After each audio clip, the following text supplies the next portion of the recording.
ABC 36, on your side.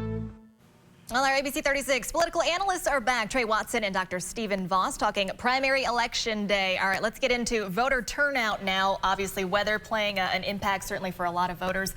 How's that going to shake things up if we stay the course with the low voter turnout? Oh, traditionally rain depresses turnout in urban and suburban areas, but it helps turnout in rural areas because you have people that work out in the fields or outside aren't doing what they would otherwise be doing. So, but I will say turnout was projected to be low before the rain, and so you would tend to think that the diehards who were going to vote, the rain's not going to deter them. So I don't know how much lower it'll drive numbers, but I think you're probably looking in the 9 to 12% turnout range. Okay. Yeah, on balance, bad weather pulls turnout down by maybe 1% with rain like this. It's not usually huge. People didn't want to vote already, and turnout was expected to be low already.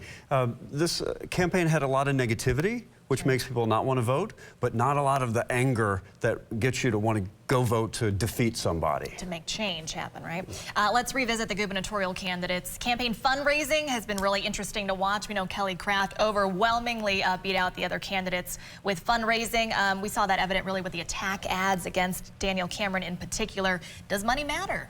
I think it does to a point. It certainly gets you a voice, but Kelly Craft, we know her in Central Kentucky, but she's still a first-time candidate. Sure. That comes with all the drawbacks and lack of name ID that comes with that. So she had to spend more money, whereas Ryan Quarles had won twice statewide. Daniel Cameron's won once and is kind of a celebrity candidate, speaking at the national convention and everything. So I think Craft had to spend more money if she was going to be in the ballgame. Money matters, but it brings diminishing returns. No matter how well Kraft does, at the end of the day, her price per vote is going to look pretty expensive. But, if Alan Keck had some of that money, or one of the other candidates who are struggling to get attention, then money does matter quite a bit. After several debates, Republican candidates really all taking aim at the incumbent Governor Beshear with those pandemic policies in particular. In hindsight, right, it's always easier to say I could have done, should have done. Are voters concerned with that in your opinion, or more so on the local issues like crime, the economy, education, natural disasters? I think it's a mixed bag. I think the people were generally okay with some of the early COVID stuff, but the problem for Governor Beshear is going to be when they start talking about the schools. We were one of the last states to reopen our schools. The mom and pop stores forced to be closed while Walmart could sell the same product.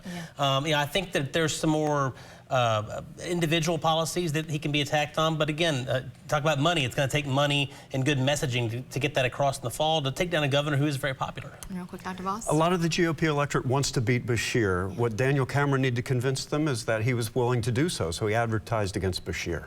A lot more to break down coming up in our 6 o'clock hour. Thank you, gentlemen, for staying with us. We'll be back with more news after this.